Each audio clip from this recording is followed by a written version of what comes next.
Been a fabulous summit. It's been amazing to partner with you. This has been so inspiring. How are you feeling now that we're here? Oh, I am buoyed up. I just said that in another session. Buoyed up by today, and I have enjoyed working with you in particular. And your team and my team have collaborated so well.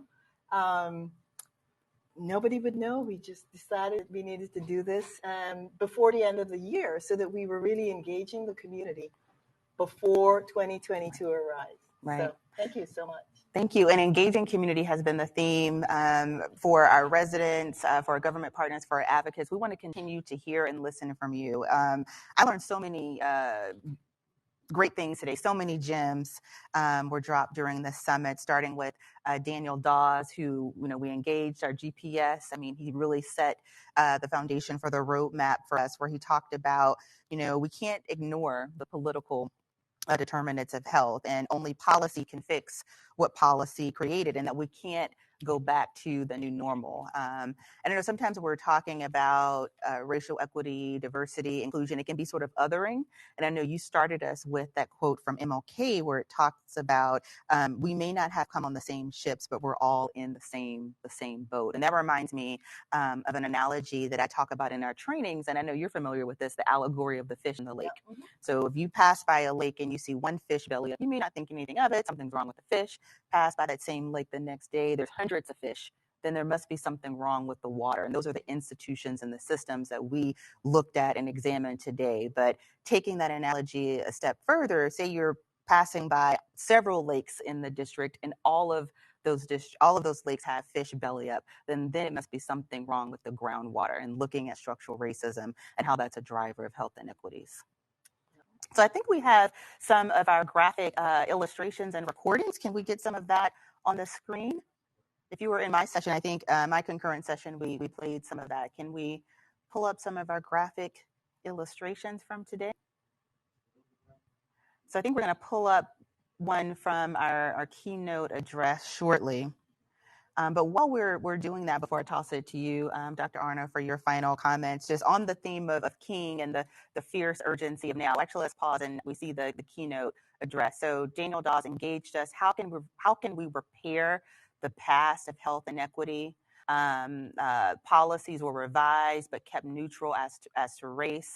And looking at how the inequities that we see, they aren't happenstance. These aren't unintentional. Government actions, big and small, and other actions by the courts have led to this. So really have to look at structural changes and policy changes. Do we have any other illustrations from our other sessions? So this is also from our keynote. How can we leverage health equity, fighting restricting voting laws? So Daniel Dawes' book, The Political Determinants of Health, where he talked about sort of voting being one of the biggest political determinants. What else? What else can we see from our summit today?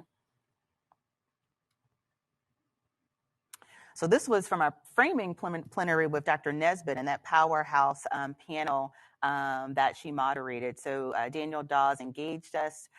This session was about packing our bags, many examples about connecting the dots in DC's experience. What else do we have to show?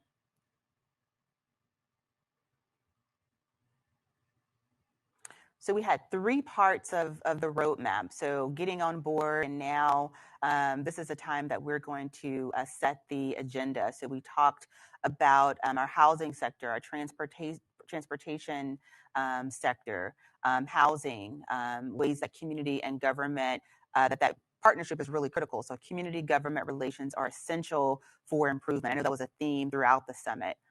What about our roadmap part 2?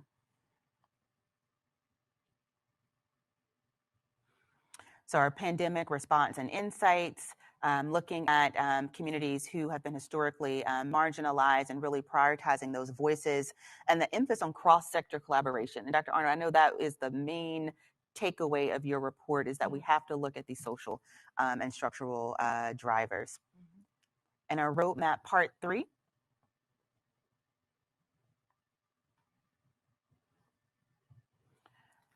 So this is a combination from both of our sessions. So health equity future and racial equity future. Timmy Bennett from the IF Foundation talked about racial equities, about shifting resources, looking at the distinctions between equity and justice, and that racial equity is both a process and outcome. So I just have one final reflection, Dr. Arno, before I turn it to you to close us out, just keeping on the theme of Dr. King and the fierce urgency of now for this work, where he talked about in order to truly address the structural inequities that have produced and exacerbated that we have witnessed during the pandemic, we have to do what Dr. King referred to as a radical revolution of values. A radical revolution of values, which calls us to question the fairness and justice of many of our past and present policies. So that's my final reflection from the summit. So Dr. Arno, I'll toss it to you. Okay, well, it's hard to believe we are here now. At the end of a long and it was a lot of hard work to put it together, but it was certainly worth the effort. I really want to give my thanks and appreciation for the DC Health Equity Summit 2021. First and foremost, to Mayor Muriel Bowser, also to Dr. LaQuandra Nesbitt, the Director of Health, my colleague here, Dr. Amber Hewitt, Office of Racial Equity, the Summit Planning Committee. Several folks spent several hours planning, talking, deciding, figuring out what would work and what would not. And so here's the list. You heard this today. One of our moderators was Dr. Saxon Ross, and she's also the chair of our Commission on Health Equity. We heard from Dr. Christopher King, Commissioner of the Mayor's Commission on Health Equity. Ms. Tiffany Wilson, Thrive by Five, from the Executive Office of the Mayor. She really was a trooper with us. She has done this work before with the Mayor's annual Maternal and Child Health Summit. So she gave us the encouragement that we could do this in the time frame that was allotted. Dr. Chicarlo Leak in the Office of Racial Equity. Ms. Carmen Berry from the Office of Racial Equity. Ms. Makita Vanderpooy from my office. She has been a rock, as well as Farah Clark. The two of them were the train master and the conductor, keeping everybody on track and me in line as we needed to be along the way.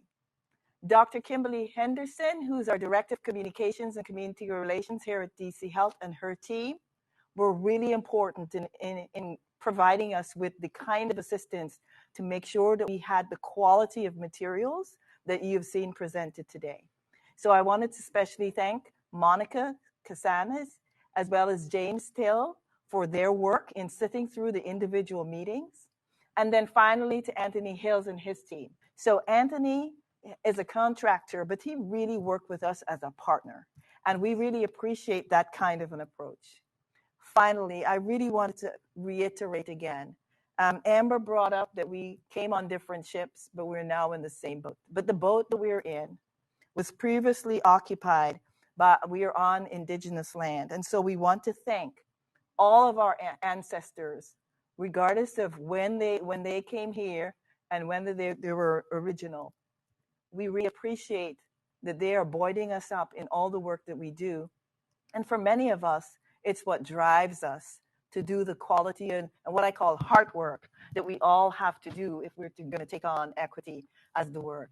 Health equity, as I always say, is everybody's work, regardless of what your role is in our city, regardless of what your job is in our city, regardless of if you're of little means.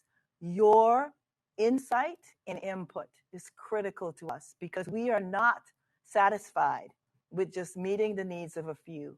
We have to meet the needs of the many, and especially the least of us. And with that, I call this conference closed. Thank you all. Thank you, Amber. And thanks, everybody. Thank you.